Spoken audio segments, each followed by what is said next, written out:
तो दोस्तों कंचन, मयंक और शिव डिनर करने के बाद घर लौट आते हैं, लेकिन घर आने के बाद कंचन की तबीयत खराब हो जाती है और उसे उल्टी और चक्कर आने लगते हैं। शिव कंचन से पूछता है कि तुम्हारी तबीयत तो ठीक है ना। कंचन कहती है खाना खाने के बाद से कुछ अजीब सा लग रहा है, कुछ गलत सलत खा लिया होगा। इतना कहते ही कंचन को चक्कर आ जाता है। शिव उसे पकड़ने ही वाला होता है कि तभी मयंक आकर कंचन को गिरने से बचा लेता है। थोड़ी देर बाद जब कंचन को होश आता है तो शिव कंचन से टेस्ट करवाने को कहता है, तो कंचन कहती है तुम पीछे क्यों पड़ गए हो, मुझे नहीं करवाने टेस्ट। ऐसा कुछ हुआ ही नहीं है, 100 बार से ज्यादा फूड पॉइजनिंग हो चुकी है मुझे, मैं जानती हूँ अपनी बॉडी को।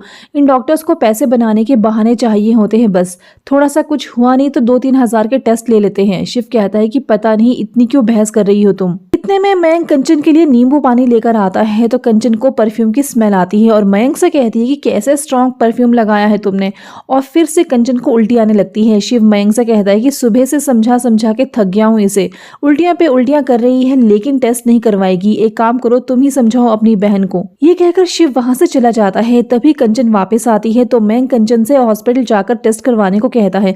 कंचन कहती है कि तुम्हें नहीं पता कि मैं हॉस्पिटल क्यों नहीं जा सकती, प्लीज कुछ करो। शिव तो पीछे ही पड़ गए हैं। मयंक कहता है मैं क्या कर सकता हूँ, वो पति है तुम्हारा, किस तरह से मैं उसे मना करूँ। तभी शिव आता है और मयंक से कहता है कि मुझे यकीन है कि तुमने कंचन को टेस्ट करवाने के लिए मना ही लिया होगा। तो मयंक कहता है ये भी कोई पूछने वाली बात है, कंचन को मैं कुछ बोलूं और कंचन मना कर दे, ये तो हो ही नहीं सकता। शिव कहता है मुझे पता था कि तुम्हारी बात जरूर मानेगी। तो भाई कंचन है प्रेग्नेंट और मयंक ने शिव से कह तो दिया कि कंचन टेस्ट करवाने के लिए मान गई है, पर अब देखना होगा कि जब शिव को कंचन की प्रेगनेंसी के बारे में पता चलेगा तब क्या होगा।